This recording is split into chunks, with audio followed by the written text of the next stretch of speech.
بسم اللہ الرحمن الرحیم، السلام علیکم احباب۔ ایک گاؤں میں ایک نیک خاتون رہتی تھی۔ وہ بہت زیادہ سخی اور اتنی مہمان نواز اور اس قدر غریبوں پر خرچ کرنے والی تھی کہ لوگ اسے حاتم تائی کی بیٹی کہتے تھے۔ وہ گاؤں سڑک کے قریب ہی تھا۔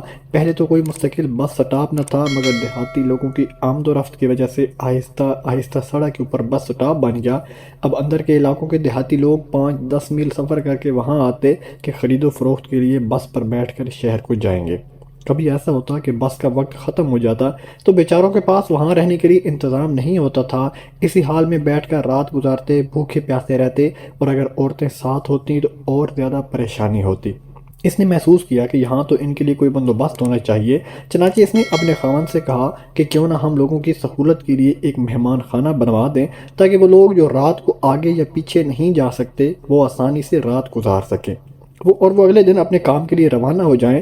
خاوند کو یہ بات پسند آئی، چنانچہ اس نے مہمان خانہ بنوایا اور ایک آدمی رکھ کر ان کے لیے کھانا پکانے کا بندوبست کر دیا۔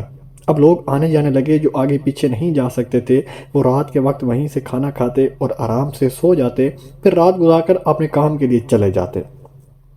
پھر کسی خیر خواہ نے اس کے خاوند کو یہ مشورہ دیا کہ آپ کی بیوی تو آپ کو کنگال کر دے گی، روزانہ اتنا کھانا پکتا ہے اور فالتو لوگ آ کر کھا جاتے ہیں، ایسی سخاوت کا کیا فائدہ؟ جب دوستوں نے خاوند کو بار بار مشورہ دیا تو خاوند کے دل میں بھی یہ بات آ گئی کہ بھائی یہ تو واقعی لوگوں نے تماشا بنا لیا ہے۔ چنانچہ اس نے ایک دن فیصلہ کر لیا کہ مہمان خانہ بند کر دیا جائے۔ بیوی کو پتہ چلا، وہ پریشان ہوئی کہ جب پروردگار نے ہمیں اتنی زمینیں دی تھیں کہ ہماری اپنی گندم سے ہی روٹی بنتی تھی اور سارا سال مہمان نوازی کا ثواب ملتا تھا، اب یہ نیکی کا ذریعہ بند ہو جائے گا۔ لیکن جب خاوند نے کہہ دیا تو بیوی خاموش ہو گئی۔ نیک بیویاں پھر بات کرنے کے لیے موقع ڈھونڈا کرتی ہیں، جھگڑے نہیں کیا کرتی۔ چنانچہ وہ موقع کی تلاش میں رہی۔ ایک دن خاوند سے کہنے لگی کہ آج میری طبیعت کچھ اداس سی ہے، گھر میں رہ کر تنگ سی آ گئی ہوں، کیوں نہ زمینوں سے ذرا ہوا ہوں۔ اس نے کہا بہت اچھا۔ خاوند اسے اپنی زمین پر لے کر چلا گیا۔ وہاں کنواں، باغ اور فصلیں تھیں۔ وہ تھوڑی دیر چلی پھری اور پھر آ کر کنویں کے کنارے بیٹھ گئی اور کنویں کے اندر دیکھنا شروع کر دیا۔ اب خاوند بھی ادھر ادھر پھرتا رہا۔ کافی دیر کے بعد کہنے لگا کہ نیک بخت چلیں، دیر ہو رہی ہے۔ کہنے لگی بس چلتے ہیں۔ پھر کنویں کے اندر دوبارہ جھانکنا شروع کر دیا۔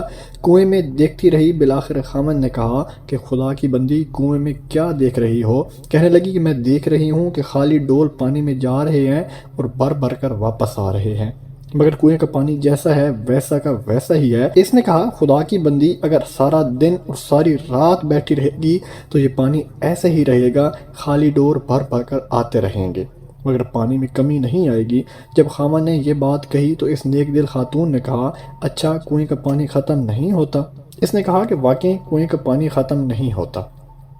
یہ سن کر وہ کہنے لگی کہ اللہ نے ہمارے گھر کے اندر بھی ایک کنواں جاری کیا تھا، لوگ خالی پیٹ آتے تھے اور پیٹ بھر کر چلے جاتے تھے، تمہیں کیوں ڈر ہوا کہ اللہ تعالیٰ تمہارے اس کنویں کے پانی کو کم کر دے گا؟ تو بیوی کی بات سن کر خاوند کے دل پر ایسی چوٹ لگی کہ کہنے لگا کہ میں مہمان خانے کو دوبارہ جاری کرتا ہوں۔ چنانچہ وہ خاتون جب تک زندہ رہی اس علاقے میں وہ مہمان خانہ اسی طرح چلتا رہا۔